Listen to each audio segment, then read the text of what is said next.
Bernadette, a 68-year-old retired special education teacher, had been crying for several days leading up to Election Day. She sat on a bench, visibly frustrated, trying to fill out her ballot. Voting should be easy. It should be safe. For many Americans, it's neither. According to an article published on November 5th by the Washington Post, 2020 will have the highest voter turnout since 1900.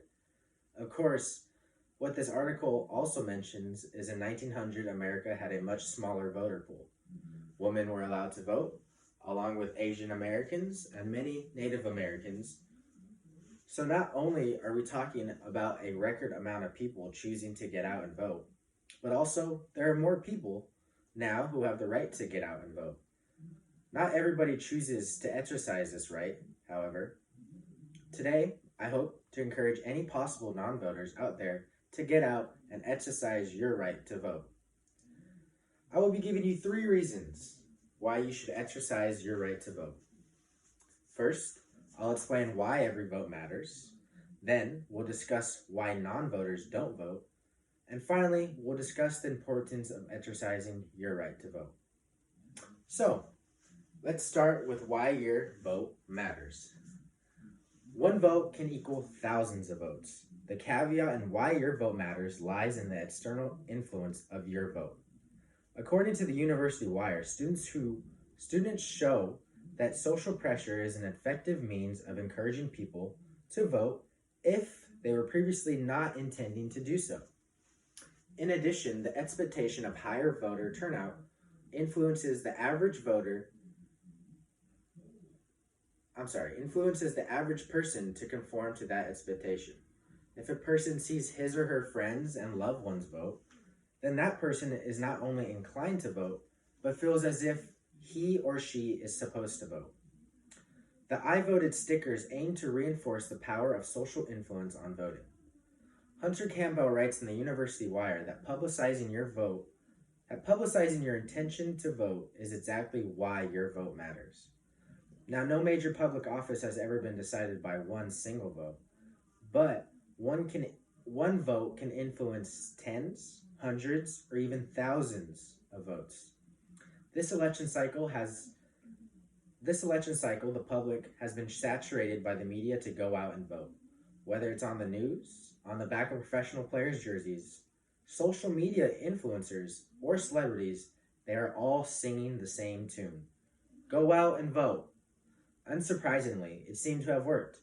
According to the Washington Post, America saw record turnouts, with President-elect Joe Biden receiving more than 75 million tallied votes, most ever for a president, and incumbent President Trump receiving over 70 million votes, the most ever for a losing president.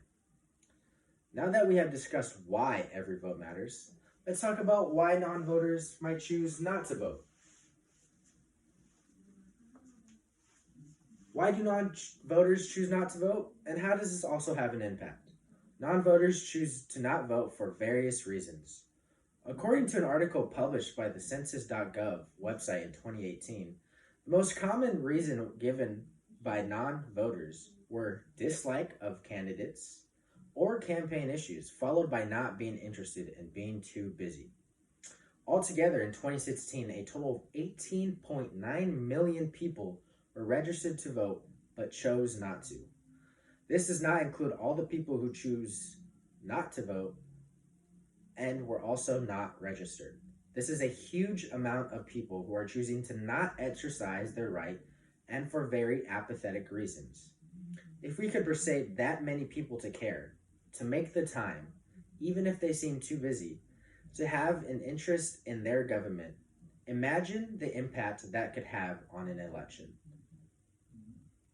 Now that we have discussed why every vote matters and why non-voters do not vote, let's move on to the final reason, the power that lies in your vote.